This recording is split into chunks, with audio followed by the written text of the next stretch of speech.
Silence makes people uncomfortable not because it is empty, but because it is uncontrollable, and the human mind does not like what it cannot predict or manage, especially in social spaces where value is often measured by visibility, reaction, and response. When someone stays silent, they remove the usual signals that others rely on to feel safe, such as agreement, disagreement, validation, or emotional feedback. And without those signals, the mind begins to search for meaning, often creating imagined threats where none were intended.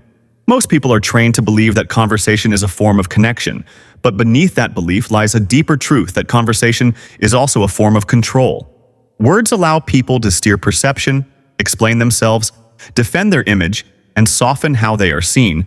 But silence removes that option completely. When someone does not speak, they cannot be easily placed into a category. And this ambiguity creates psychological tension because the brain prefers clarity over depth, even if that clarity is false. Silence forces uncertainty, and uncertainty is one of the most uncomfortable emotional states for the human mind. When there is no verbal reaction, people do not know whether they are accepted, judged, ignored, or analyzed. And this lack of feedback interrupts the unconscious loop of social reassurance that most people depend on. The discomfort does not come from the silent person, but from the stories others start creating inside their own heads.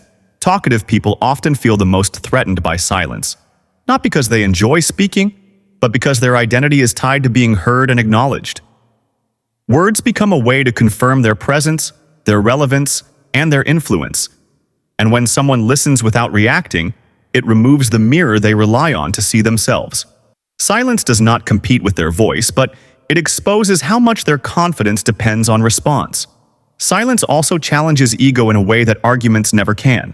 Ego survives through engagement, through being noticed, through reaction, whether positive or negative. Silence refuses to participate in that exchange, and without resistance or agreement, the ego has nothing to push against. This creates discomfort because the mind begins to question its own importance when it is not being addressed or affirmed. In many cases, silence exposes insecurity more clearly than confrontation ever could. People project discomfort onto the silent person because it is easier than admitting that they feel unseen, unvalidated, or unsure of their own position. Silence becomes misunderstood as arrogance, judgment, or emotional distance, when in reality it is often simply presence without performance.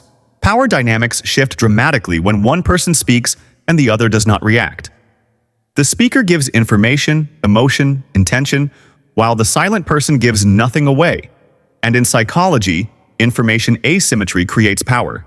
Not reacting does not mean disengagement. It means refusing to reveal internal states on demand. And this lack of access unsettles people who are used to reading and influencing others through dialogue. Society teaches that noise equals importance, that those who speak the most are the most confident, capable, or valuable. But this belief is rooted in visibility, not depth. Silence disrupts this conditioning because it suggests that presence does not require explanation, and that value does not need announcement. This challenges social norms that equate constant expression with relevance. Silence creates authority without force because it does not ask for attention, it commands it indirectly. The mind naturally tries to understand what it cannot access, and silence becomes a psychological vacuum that pulls focus inward.